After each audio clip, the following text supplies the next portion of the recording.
ఖమ్మం జిల్లా వెలుగుమెట్ల బాధితులకు న్యాయం చేయాలని చెప్పేసి కవిత నిరాహార దీక్ష చేస్తున్నారు. ఖమ్మంలో పోలీసులు అరెస్ట్ చేసిన జాగృతి కార్యాలయంలో కంటిన్యూగా చేస్తున్నారు. ఒకసారి కవిత గారు ఉన్నారు, ఒకసారి మాట్లాడడం. మీ డిమాండ్ ఏంటి మేడం? ప్రధానంగా ఒకటే అండి, పేదవాళ్ళ భూములు వాళ్ళకి అన్ని సర్టిఫికెట్లు ఉన్నా అన్ని అర్హతలు ఉన్నా ప్రభుత్వం వచ్చి ఇల్లు అర్ధరాత్రి పూట కూలగొట్టింది కాబట్టి ఎక్కడైతే ఇల్లు కూలగొట్టారో అక్కడనే ఆ పేద ప్రజలకు పట్టాలు ఇవ్వాలి. ఎక్కడైతే మీరు బుల్డోజర్ నడిపారో అక్కడే పేద ప్రజలకు బిల్డింగ్ కట్టి ఇవ్వాలనేది ఒక సింగిల్ డిమాండ్తోని నిరాహార దీక్ష చేస్తూ ఉన్నామండి. నేను డాక్టర్ విశారదన్ గారు సంయుక్తంగా ఈ ఉద్యమాన్ని ప్రారంభించినాము. నిన్న ఖమ్మంలో మమ్మల్ని అరెస్ట్ చేశారు. ఆ తర్వాత మళ్ళీ మేము దీక్ష చేసాం. మళ్ళీ వాళ్ళ పొద్దున మళ్ళీ అరెస్ట్ చేశారు. సో నన్ను జాగృతి ఆఫీస్ దగ్గర వదిలేశారు. సో నేను ఇక్కడ దీక్ష చేస్తున్నాను. అన్నను ఎక్కడ వదిలేశారో తెలీదు. వారు వచ్చిన తర్వాత వారు కూడా దీక్ష కొనసాగిస్తారని చెప్పి నేను అనుకుంటున్నాను. అల్టిమేట్గా ఈ దీక్షలు పర్పస్ ఏంటి అంటే, ఎక్కడైతే ఇండ్లు కూలినాయో వాళ్ళకి అక్కడే పట్టా ఇవ్వాలి, బిల్డింగ్ ఇవ్వాలి. అక్కడ విలువ పెరిగింది, ఆ పెరిగిన విలువ పేదవాళ్ళకు కూడా అప్లై అవ్వాలి. ఆ విలువ పెరిగినటువంటి భూములను మొత్తం కబ్జా చేసి పెద్దవాళ్ళు మాత్రమే కొట్టేసే ప్రయత్నం చేస్తున్నారు ఖమ్మంలో. కాబట్టి అట్లా కాకుండా రైట్ఫుల్ ఓనర్స్ ఎవరు ఉన్నారో వాళ్ళకి ఇవ్వాలని నా డిమాండ్. పెద్దవాళ్ళకి కట్టబెట్టాలనుకుంటున్నారు. ఆ పెద్దవాళ్ళు ఎవరు, ఎందుకు కట్టబెట్టాలనుకుంటున్నారు ప్రభుత్వం ఇంతమంది పేదల ఇండ్లు కూల? ఖమ్మంలో 3 మంత్రులు ఉన్నారండి.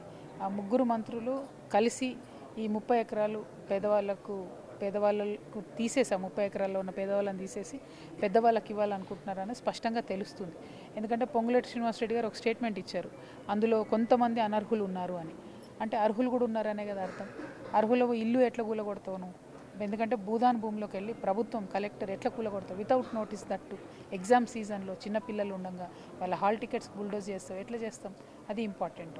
రెండవది, మొత్తం 62 ఎకరాలు యాక్చువల్గా దానం చేసిన భూమి అని ఆ భూమి దానం ఇచ్చిన కుటుంబం వాళ్ళే చెప్తున్నారు. గవర్నమెంట్ ఏమో 31 ఏకర్స్ అంటుంది. మళ్ళీ ఆ 31లో కూడా 6 తీసేసి ఇంకా కొంత తక్కువే ఉంది, 24-25 ఏకర్సే ఉందని ఇంకొక మాట చెప్తున్నారు. సో గవర్నమెంట్ పూటకో మాట చెప్తుంది. ఎందుకంటే వాళ్ళ వైపు నీతి నిజాయితీ లేదు. ఇప్పుడు కూడా మీరు తీసి చూస్తే ఆ 62 ఏకర్స్లో భూదాన్ ల్యాండ్ అనే వస్తుంది. ఇప్పుడు గవర్నమెంట్ డాక్యుమెంట్స్లో కూడా భూదాన్ ల్యాండ్ అనే వస్తుంది. మరి అదే పెద్దవాళ్ళకు ఏదైతే ఈ 2 ఎకరాలు 5 ఎకరాలు భూదాన్ ల్యాండ్ ఉందో వాళ్ళనేమో తీసేయలేదు. ఈ చిన్నవాళ్ళు 100 గజాలు ఉన్న వాళ్ళని వీళ్ళని తీసేశారు. సో మేము క్వశ్చన్ చేసేది ఏంటంటే, పేదవాళ్ళకు ఒక న్యాయం, పెద్దవాళ్ళకు ఒక న్యాయం ఎందుకు? అట్లా ఉండడానికి వీలు లేదు. 2, ఆ పేదవాళ్ళు మీరు ఎక్కడో తీసుకెళ్ళి డబుల్ బెడ్రూమ్ ఇల్లు ఇస్తా అంటే అక్కడ వాల్యూ సరిపోదు. కాబట్టి ఎక్కడైతే మీరు ఇల్లు కూలగొట్టిరో అక్కడనే వాళ్ళకి పట్టా ఇవ్వండి, అక్కడనే వాళ్ళకి ఇల్లు ఇవ్వండి. ఇంతే డిమాండ్.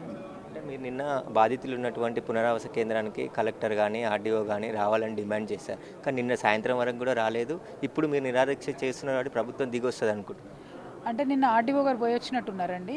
పోయి వచ్చేదో చెప్పారు. కాకపోతే ఇంతకుముందు నేను ఒక వీడియో చూస్తుంటే ఏసీపీ గారు వెళ్ళి అక్కడున్న బాధితులందరినీ దారుణంగా బెదిరించి, మీకు ఇచ్చినప్పుడు ఇస్తాం భూములు, మీరు రోడ్ల మీదకి రావద్దు, ఇది చేయొద్దు, అది చేయొద్దు అని చెప్పి దారుణంగా మాట్లాడి వెళ్ళినారు.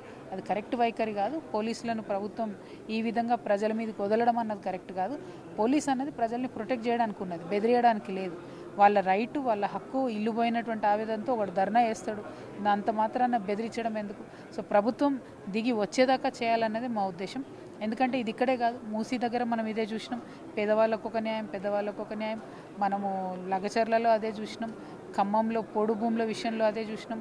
విద్యార్థుల విషయంలో ఎప్పుడైతే గ్రూప్ 1 సరిగ్గా చేయలేదో అక్కడ అదే చూస్తున్నాం. ఫీ రియంబర్స్మెంట్, పేదవాళ్ళ ఫీ రియంబర్స్మెంట్ ఇవ్వకుండా పెద్దవాళ్ళ కాలేజీలకు మాత్రం ఫీజులు పెంచుకోమని చెప్పి జీవోలు ఇచ్చినారు. సో అల్టిమేట్గా ఈ కాంగ్రెస్ ప్రభుత్వం అనేది పేదవాళ్ళకు ఒక న్యాయం, పెద్దవాళ్ళకు ఒక న్యాయం అనేటటువంటి వైఖరితో నడుస్తుంది. కాబట్టి దాన్ని ప్రజల ముందు ఎక్స్పోజ్ చేస్తాం. ఇటువంటి స్పెసిఫిక్ అంశాల్లో న్యాయం జరిగే వరకు ప్రయత్నం చేస్తాం. రాహుల్ గాంధీకి మీరు లేఖ రాస్తా అన్నారు, బహిరంగ లేఖ. దానికి సంబంధించి ఏం అంశాలు? అంటే ప్రధానంగా ఒకటండి, రాహుల్ గాంధీ గారు రాజ్యాంగం పట్టుకొని తిరుగుతూ ఉంటారు. ఆ రాజ్యాంగం యొక్క స్పిరిట్ ఏంటి? అందరికీ సమన్యాయం జరగాలి. ఇవాళ జరగలేదు. కాబట్టి అసలు ఏం జరిగింది అని తెలియాలి అని అంటే ఒక ఎంక్వైరీ కమిషన్ వేయాలి. వేసి దాని మీద నిర్ణయం తీసుకోవాలని రాహుల్ గాంధీ గారికి లెటర్ రాస్తాం.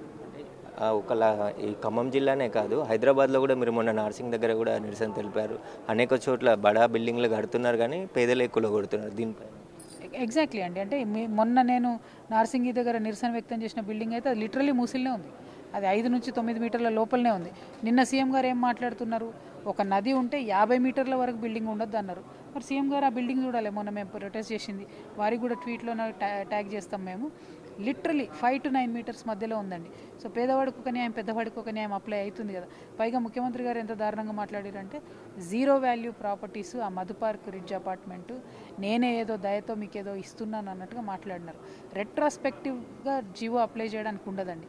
ఇప్పుడు 50 మీటర్స్ అని వస్తే అప్పుడు 9 మీటర్స్ 12 మీటర్స్ ఉంటే అది కూడా మనం ఆనర్ చేయాల్సి వస్తుంది.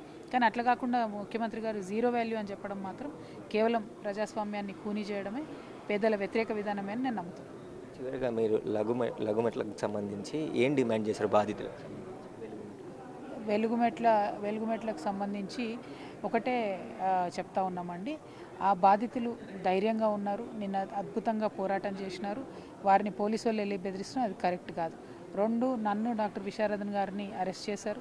ఆయన ఎక్కడున్నాడో ఇంకా తెలియట్లేదు. నేను ఇక్కడ జాగృత ఆఫీస్లో ప్రొటెస్ట్ చేస్తున్నాను. ఆ విషయం ప్రభుత్వం క్లారిటీ ఇవ్వాలి.